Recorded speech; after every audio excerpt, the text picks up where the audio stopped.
Olá, amigos da Anatomia Esportiva. É um prazer estar de novo com vocês aqui no Jogo para Dois, depois dessa vitória de 3-0 do Flamengo sobre o Ceará. E com isso o Flamengo assumiu a ponta do Campeonato Brasileiro. Olá, Pascoal. Olá, Bruno.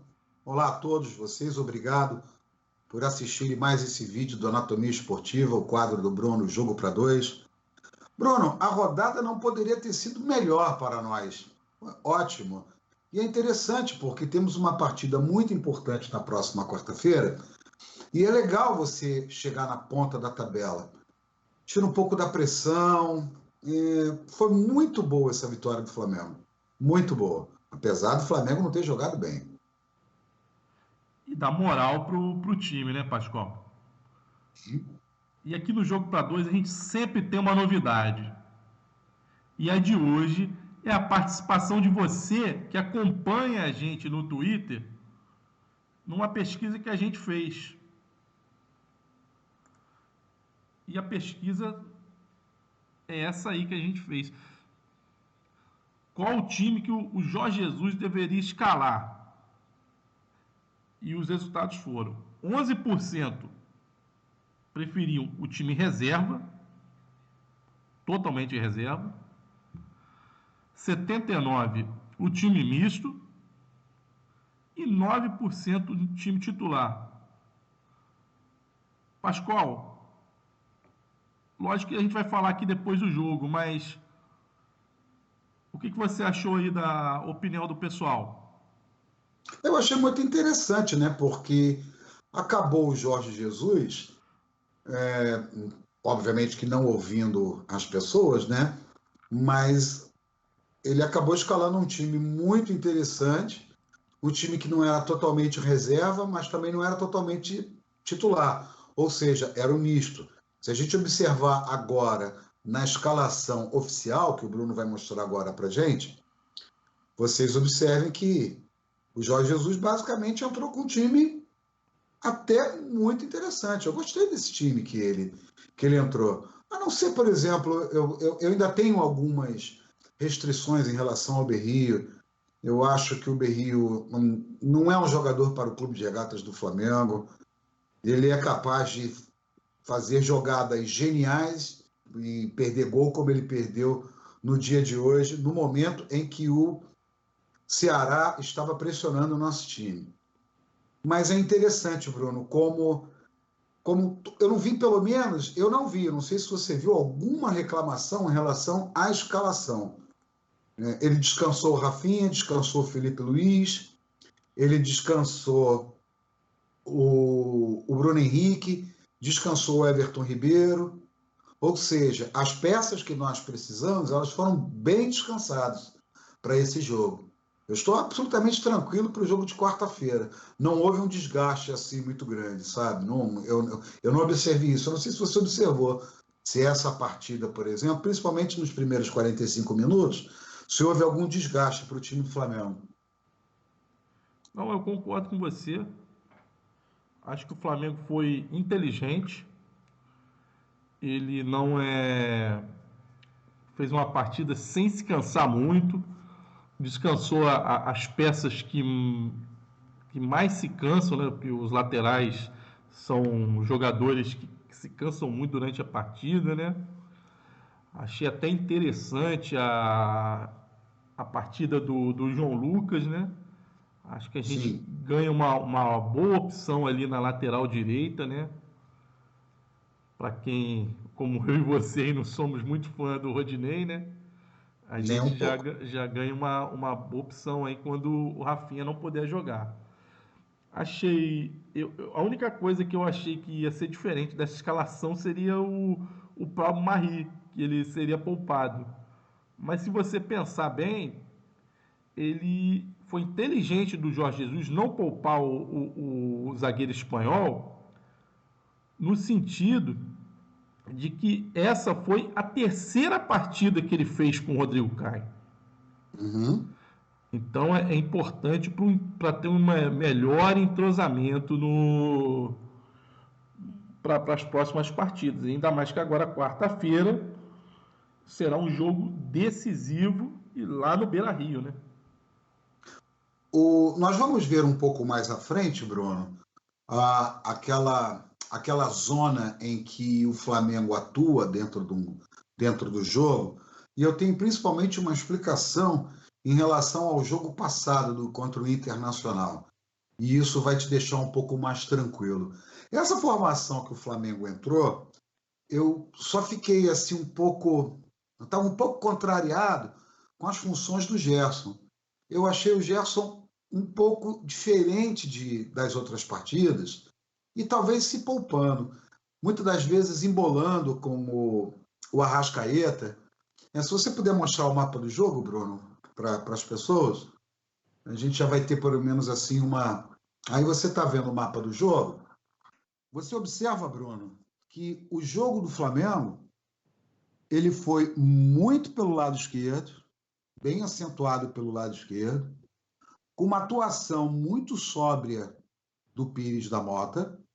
Vi poucas pessoas falando do Pires, mas o Pires atuou ali pelo lado esquerdo, quando você vê ele um pouco mais avermelhado, aquilo ali é a atuação do Pires naquele velho estilo do Jorge Jesus, lembra? Do 4-1-3-2? Exatamente, o Pires ficou bem preso. Eu achava que o Arão fosse jogar da mesma forma que jogou contra o Internacional. Não, o Arão foi para frente. Para minha surpresa, o Gerson também jogou um pouco mais lá na frente. Muitas das vezes até atrapalhando o Arrascaeta. E aí você vê que o jogo do Flamengo, nesse jogo contra o Ceará, ele foi muito centralizado. Você vê uma pouca atuação no ataque, depois a gente tem um número percentual que vai explicar um pouco mais isso. Uma atuação pouca no ataque, em comparação a esse jogo do meio e ao jogo na defesa, porque o Ceará, ele teve vários momentos que o Ceará atacou bastante o Flamengo. Você lembra, né? No primeiro tempo, o jogo estava bastante equilibrado. Até que o Flamengo, naquela jogada ensaiada do lateral do Rodrigo Caio, a bola acabou sobrando e o Pablo Marri foi muito feliz no chute dele, né, Bruno? Acertou um golaço, uma chicotada assim, meio que de voleio, né? Bateu com vontade mesmo. Ele já bateu sabendo que ia fazer o gol, né? Você concorda? Concordo, achei um golaço e eu só queria destacar porque que foi ali uma assistência do Berrio, né? Sim. Ele ajeitou ali bem ali pro espanhol e para mim foi um golaço. Pegou muito A bem na minha, bola. a minha dúvida é que ele parece que ele fez com o Berrio, ele fez a assistência e não foi sem querer, não, foi proposital. Ele deu um passe praticamente de peito para o Marri, e numa altura da bola para pegar indefensável. E a gente teve exatamente as trocas depois, né? Era interessante que o João Lucas, como você já destacou, já falou, teve uma ótima participação, inclusive salvando o primeiro gol do Ceará, quando a partida estava 0-0, né, Bruno? Gabriel, mais uma vez, fazendo o seu gol. E aquela pintura, né? Aquela pintura que é como diz os antigos, né, Bruno? É para você sair do estádio, pagar o ingresso e ver de novo, né? Porque aquele gol foi é um gol antológico. Mas eu achei que o Flamengo construiu com uma certa facilidade esse placar, Bruno. Qualquer time que venha sair para jogar contra o Flamengo está arriscado a tomar 2, 3 gols. Vamos em frente e mostrar os números do jogo? Vamos sim. Antes de mostrar os números, ô Pascoal, Sim. só para corroborar o que você disse, o Flamengo ganhou sem muito esforço. Ele deu campo para o Ceará, ele soube se defender, porque apesar do Ceará estar com campo,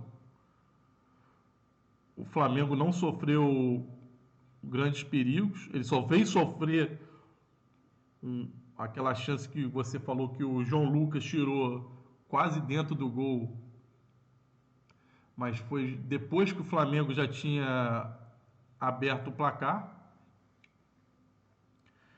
E eu gostaria de destacar que no gol do Gabigol teve outra assistência do Berri ali, que ele foi muito inteligente para mim ali, porque todo mundo estava esperando que ele jogasse aquela bola ali no meio da área ali.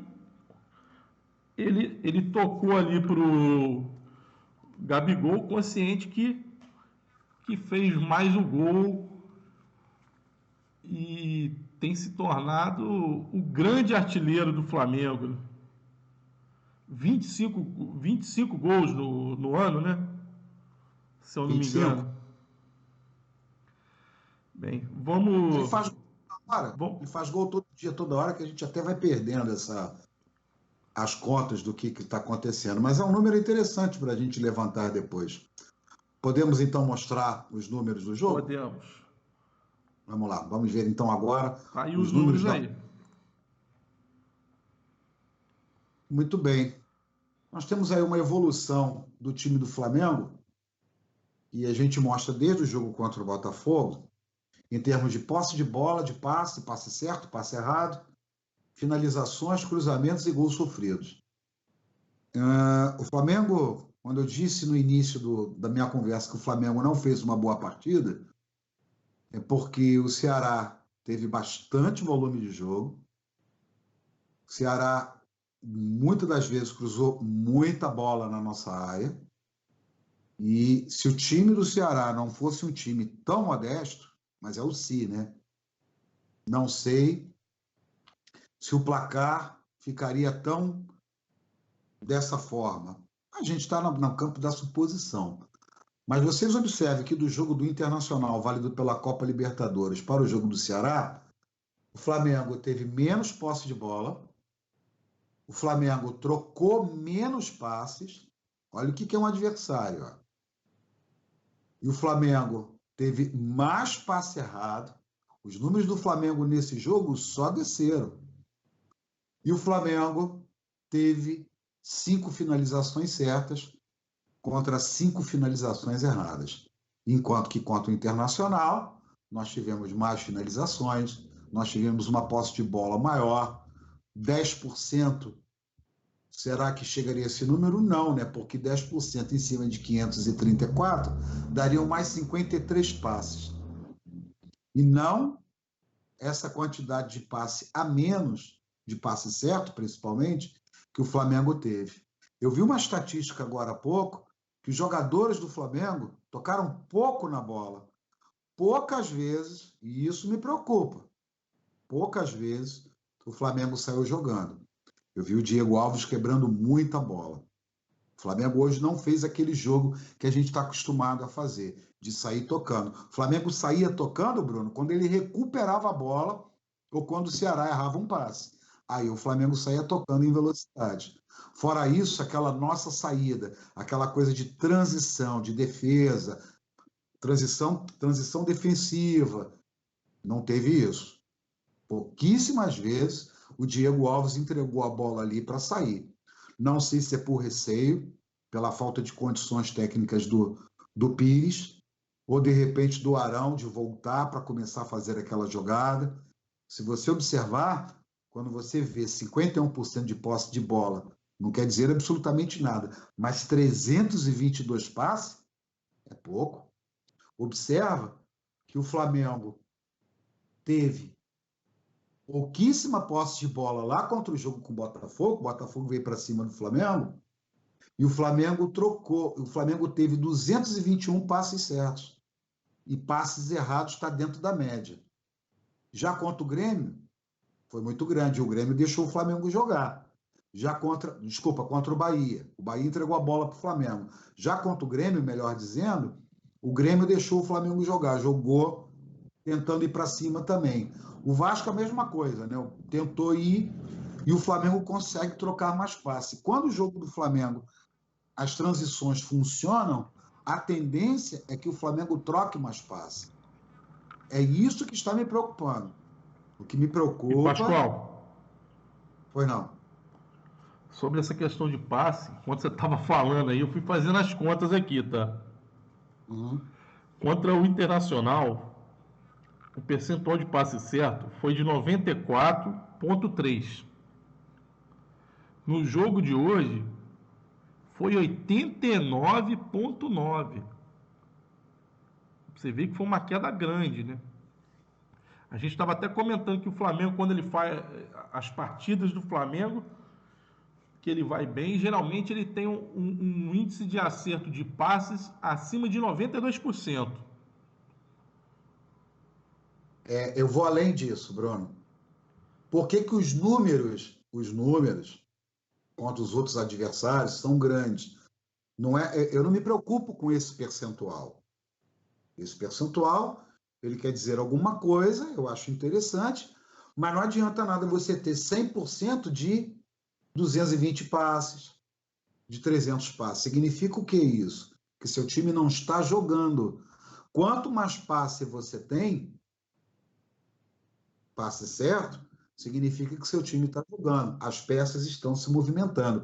É para isso que tem essa análise. Essa análise não é para saber se o Flamengo está treinando bem, está acertando o passe 1-2. Ao contrário, é para saber se o jogo do Flamengo está evoluindo, passando por todas as transições, entendeu? Agora, é óbvio, né? Você tem um número grande. Se você acertar mais, né? Agradecemos, né, Bruno? E observa um outro detalhe, que o número de passe errado contra times que deixam o Flamengo jogar fica basicamente a mesma coisa. Se a gente lembrar o jogo do Grêmio, lá 31 passes errados, o jogo do Vasco, 37 passes errados, o jogo do Internacional, 32 e hoje 36. Mas você ter 32 passes errados com um passe certo de 534 é até plausível. O que não pode é você ter 36 em cima de 322. O Flamengo hoje não fluiu. O Flamengo hoje só quebrava a bola e muito lançamento. Mas, na minha cabeça, isso foi uma estratégia do Jesus para poupar o time. Porque em nenhum momento eu observei o Jesus pedindo para que se tocasse a bola. Quando começou aquele negócio de ficar tocando passe ali curto, para lá, para cá, para lá, para cá, para trás, volta, toca ali, a torcida gritando olé, até muito cedo, por sinal, que a gente chama no jargão do futebol, né? O Flamengo abriu o parquinho muito cedo, entendeu? Abriu o parquinho muito cedo. E se você observar nos números de baixo, você vai ver que 18% do jogo do Flamengo foi um jogo na defesa. E quase 50% do jogo do Flamengo foi um jogo de meio de campo. E 33% do jogo no ataque. Observe que essa defesa não jogou muito ontem. Sabe quanto é que era o número do jogo contra o Internacional, Bruno? 32%. Olha a diferença do que você sair, que a sua defesa jogar, participar do jogo, não defendendo, fazendo todos os movimentos defensivos, movimentos de transição de defesa para o ataque. Observa o quanto o René começou errando um pouquinho, mas depois ele melhorou bastante. O Flamengo atacou hoje mais pelo lado esquerdo do que pelo direito. Talvez, de repente, prevendo uma não situação física ideal do João Lucas. 44% do jogo do Flamengo foi pelo lado esquerdo. E 19% foi pelo centro. E 36% pelo lado direito. A estatística que eu também não gosto de falar, mas que lamentavelmente eu tenho que mostrar, é os chutes que o Flamengo faz durante o jogo. Dessa vez é 0% de pequena área, 90% dentro da grande área e 10% de fora da área, Bruno.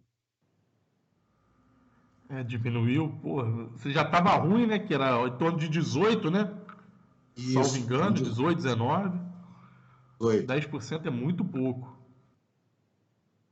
Pouco, né? Isso significa o seguinte: se o Flamengo tiver 10 chances num jogo, 9 vai ser de dentro da área. Ah, mas Bruno, mas o time chegou. Sim, mas o time chegou, mas o time não chuta de fora da área.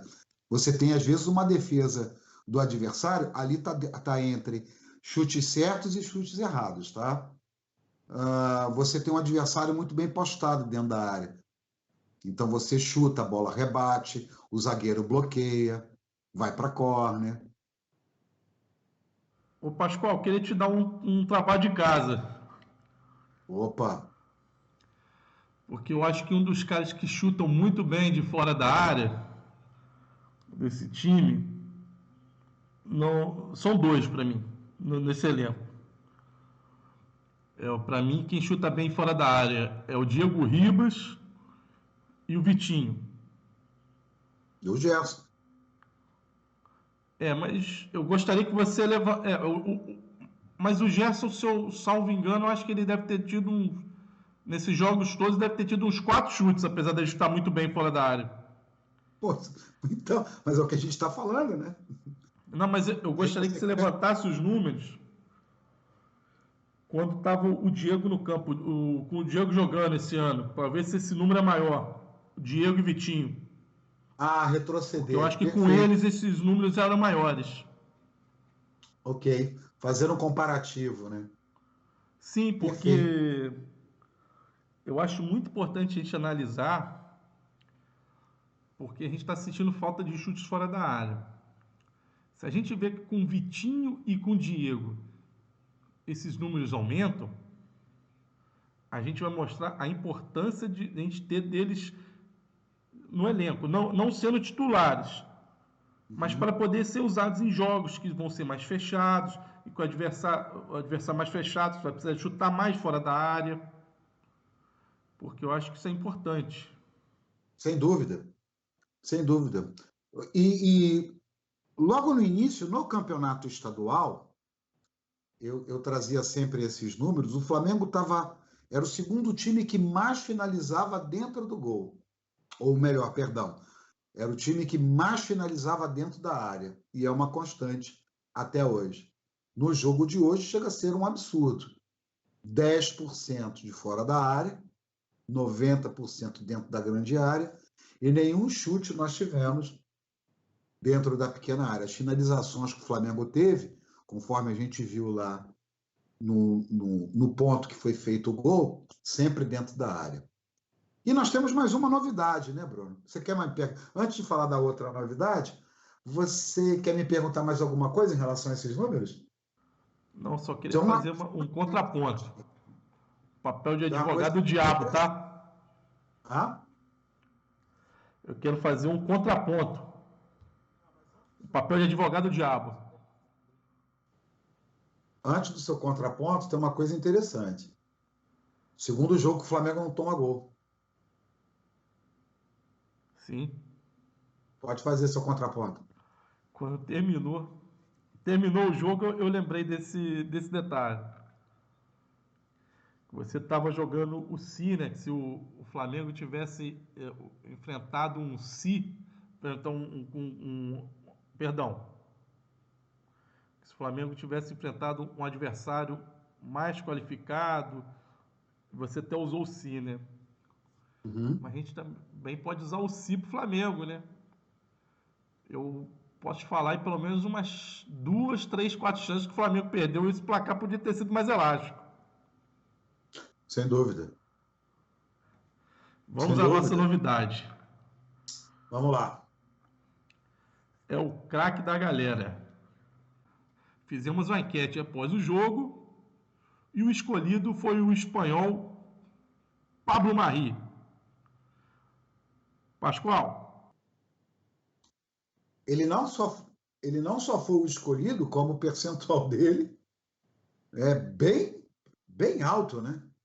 Com 48% dos votos. E mais quase 2.000 pessoas votaram. Eu fiquei surpreso, né, das opções colocadas. Ele aparece com 48%. E detalhe, hein? Ele e o Rodrigo Caio fizeram uma partida hoje soberba, porque se teve uma coisa que o Ceará fez, eu não levantei esse número, deveria até ter feito isso, peço desculpas, Mas o que o Ceará fez foi tentar cruzar muita bola na nossa área. O Pablo, ele foi muito bem defensivamente, teve falhas nesses jogos, mas são poucas. Se você for lembrar que é um zagueiro que nunca jogou aqui no Brasil, não tinha entrosamento nenhum com os jogadores do Flamengo, Uhum. eu acho que até agora ele tem feito jogos muito bons ou ótimos. A forma como se joga aqui no Brasil, né? É, A porque é forma, diferente, né? sim, sim. E Ele parece que joga há muito tempo no Flamengo. E tem um passe qualificado, gosta de sair jogando, dar a bola, dar o passe de forma perfeita. Um cara que está enchendo os nossos olhos. O Flamengo está muito bem de zaga, né? Muito bem de zaga. Até com o garoto Tuller, quando ele entra, entra muito bem. bem, eu acho que o Flamengo está muito bem. E agora vamos ao meu destaque, né? É outro que parece que está há muito tempo no Flamengo, né? O, ele começou ali se embolando, como você muito bem disse, né, Pascoal? Uhum. E eu acho que depois que o Flamengo abriu ali o placar, ele jogou um pouquinho mais recuado ali e fez bem a função. É verdade. O Gerson não foi aquele Gerson hoje. Agora, tem uma série de fatores, né? Eu não estou dizendo que ele jogou mal, eu estou dizendo que ele não foi aquele Gerson voluntarioso, agudo, como tem sido nos últimos jogos. Pode ter sido orientação do treinador, pode ter sido, olha, se poupe o máximo, vai só na boa. Pode ter sido uma série de fatores. O que eu não estava gostando era ele embolar em diversas situações com o Arrascaeta pelo lado esquerdo. Porque se você vê a atuação dele, olha a atuação dele onde é que está. Olha lá, esquerda, esquerda um pouquinho agudo. Você vê um pouco de azul, quase no bico da entrada da área. Tá vendo ali? Um outro detalhe, ele é o terceiro jogador do Flamengo que menos tocou na bola. Ele tocou na bola 21 vezes. Tem jogo que o Gerson toca 56 vezes. Incrível, né? Realmente teve uma queda. Mas eu acho, Pascoal, que ele ficou um pouquinho mais recuado ali a pedido do Jorge Jesus. Eu Já também que ele vai acho. ter que jogar nessa função contra o Inter. Eu Porque também acho. o Mister ele olha para frente. Ele não olha só no jogo de hoje, não. Ele olha para o Não. jogo de hoje e olha para o jogo da frente. E vamos Foi o que eu agora, falei. né, Pascoal, ao seu destaque. O meu destaque é o Arrascaeta, que não vinha fazendo uma partida boa, perdeu várias bolas, errou vários passes. É um dos responsáveis por aquele número de passes errados no time do Flamengo. Mas o que ele fez, eu nem quis colocar o número dele na tela. Eu só quis colocar essa imagem do Alexandre Vidal, créditos para Alexandre Vidal, fotógrafo do Clube de Regatas do Flamengo. Essa imagem diz tudo. A bicicleta é uma jogada muito bonita, né, Bruno? Mas uma bicicleta, a bola indo no ângulo, aí é mais bonito ainda. É muito legal. Então, meu destaque é o Arrascaeta. Outro que provavelmente o técnico deve ter chegado, deve ter falado para ele: poupe-se, porque na quarta-feira eu vou precisar muito de você. E na quarta-feira eu tenho certeza que vai ser um outro jogador, Bruno. Eu também tenho certeza, eu tenho a mesma opinião que você. E esse gol, Pascoal, confesso que eu já devo ter visto mais de 20 vezes, tá? Então, Bruno, hoje não temos só uma novidade, né? Nós já tivemos, aliás, duas novidades, né? Tivemos a primeira novidade, que foi a pesquisa que em todo jogo do Flamengo, antes dos jogos, ou Anatomia, ou Bruno Baesso, ou Pascoal Grisolha, vamos fazer uma pesquisa sobre a opinião das pessoas, né? Do que acha em relação ao time, ou se está confiante. Alguma pesquisa terá antes do jogo. E o que apontou exatamente as pessoas tendo preferência pelo time misto. Depois nós tivemos a pesquisa da eleição do craque da galera, do craque dos nossos amigos, né? E agora, por último, Bruno, tem a terceira novidade do programa de hoje. Então nós vamos ouvir agora algumas pessoas que fazem parte desse universo chamado anatomia esportiva. Boa noite, amigos do Anatomia Esportiva. Saudações rubro-negras. Aqui quem fala é Juliano de Itajaí, Santa Catarina. E o destaque do jogo para mim, Pablo Mari, zagueirão nosso, muito inteligente, com excelente saída de bola. Além de marcar um gol, foi fundamental para essa vitória do Mengão. Somos líder agora. Salve, salve Baezo, salve, salve Pascoal. Forte abraço a todos que fazem parte da Anatomia Esportiva. Meu destaque de hoje vai para o belíssimo gol de bicicleta do Arrascaeta, num excelente e um perfeito cruzamento do Rafinha. O Flamengo hoje venceu com propriedade e é o líder do campeonato. E o meu destaque não poderia ser outro do que o último gol, o excelente gol de De Arrascaeta, o nosso craque, o nosso camisa 14. Um forte abraço a todos do Anatomia Esportiva. Se você não se inscreveu no canal, se inscreva, deixe seu like e tamo junto. Aqui quem vos fala é Moisés Góes. Saudações rubro-negro. Destaques do jogo: Arão, Arrascaeta e Gabriel Barbosa. Não tem como não destacar o Arrascaeta depois de um gol antológico daquele. Meu nome é Marcos, morador do bairro da Penha. Vamos devagar quando, hein? Tranquilidade. Sou o Hélito do Maracanã. Vim deixar um abraço para vocês e para o grupo da Flamobral. E meu destaque é essa evolução tática técnica do Flamengo. Hoje a gente tem um meio de campo muito qualificado. E por mais que alguns jogadores não estejam em um momento, não estejam se destacando, mas é um time com muita qualidade técnica. Então, em qualquer passe, a gente consegue definir uma partida.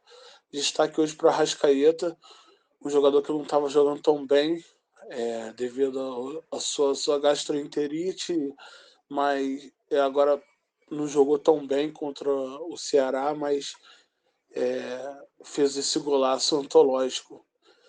E vamos com tudo para cima do Internacional. Fala aí, galera. Sou o André de Niterói. Eu tenho alguns destaques positivos e um apenas negativo. Vamos lá. Primeiro, o time aprendeu a matar contra-ataque e jogadas perigosas do adversário. O Mister até que enfim ensinou o time a fazer falta sem tomar amarelo, né? Aquela falta tática. Segundo ponto, temos enfim um elenco maduro, né? Um elenco equilibrado, onde quem entra mantém o ritmo de quem sai, entendeu? Quando eu falo elenco equilibrado, não só pela idade, mas pelas características dos jogadores. Temos enfim um técnico, né? Mais um jogo sem tomar gol. Isso é extremamente importante, porque o Flamengo tomava gol sistematicamente e com o Jorge Jesus também, porque houve uma mudança tática e adiantamos as linhas. Outro ponto, Berrio com 2 assistências, né? A maioria da galera na Flá TT acha que Berrio devia ser negociado, que ele é um peso, mas ele mostra mais uma vez que pode ser importante, né? Pela sua característica duas características importantes no Berrio: não desistir, né? É a questão da raça e a questão da velocidade. E aí o Jorge Jesus vai aprimorando a parte técnica com treinos técnicos, né? De passe, de chute, Precisa melhorar muito? Precisa, mas eu acho que ele é um jogador importante pra gente. Outro ponto é o Pires da Mota segurou o Rojão da melhor forma e no pior momento possível, com a saída do Cuejá. Ontem ninguém sentiu falta do Cuejá, porque Pires da Mota melhorou em fundamentos, como passe longo e interceptação sem falta. Cara, é bom demais ter a certeza que o Flamengo vai fazer gol em todo jogo. E aí, o único ponto negativo que eu vi ontem foi que com 2-0 o time ficou preguiçoso, sentou em cima do resultado. E aí o Mister ficou puto, deu esporro em todo mundo para acordar. Mas com 2-0 o time deu aquela relaxada, começou a errar alguns passes, entendeu? Isso foi o que eu tirei do jogo de ontem. Valeu, galera. Abraço.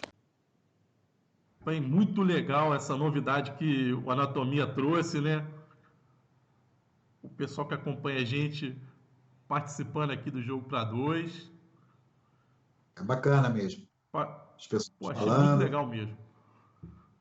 Pascoal, sua Oi. despedida para o pessoal do Jogo para Dois. Nosso público da Anatomia do Jogo para Dois. Bom, a chave virou depois daquele gol de bicicleta, né? Nossos corações estão voltados para o Beira-Rio. Eu saio muito contente, saímos muito contentes dessa partida.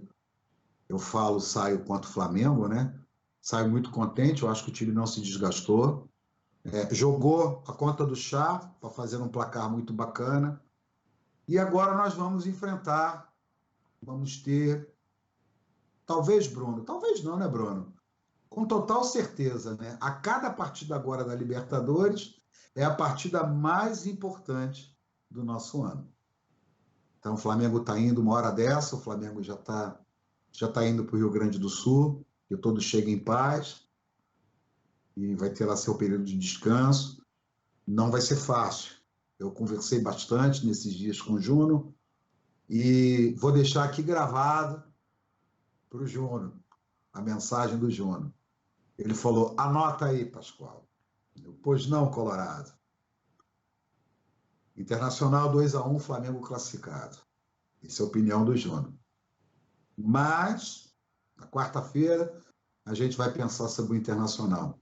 Que vocês tenham uma ótima semana, que comecem muito bem essa sua semana, com muita paz, muito amor no coração, que tudo corra bem na sua vida. Um forte abraço. Uma vez Flamengo. Flamengo até muito depois que eu não estiver mais aqui. Até mais, galera. Vou pedir para você que está assistindo o vídeo, compartilhe com o amigo, deixa aquele like, ative o sininho das notificações, que você sempre vai estar informado quando tiver um conteúdo novo aqui no Anatomia Esportiva. O meu palpite para o jogo de quarta eu não vou dar hoje. Faz bem. Vai ser no Nem eu. próximo programa. Nem eu. Vai ser antes do jogo. Nem eu. Saudações rubro-negras.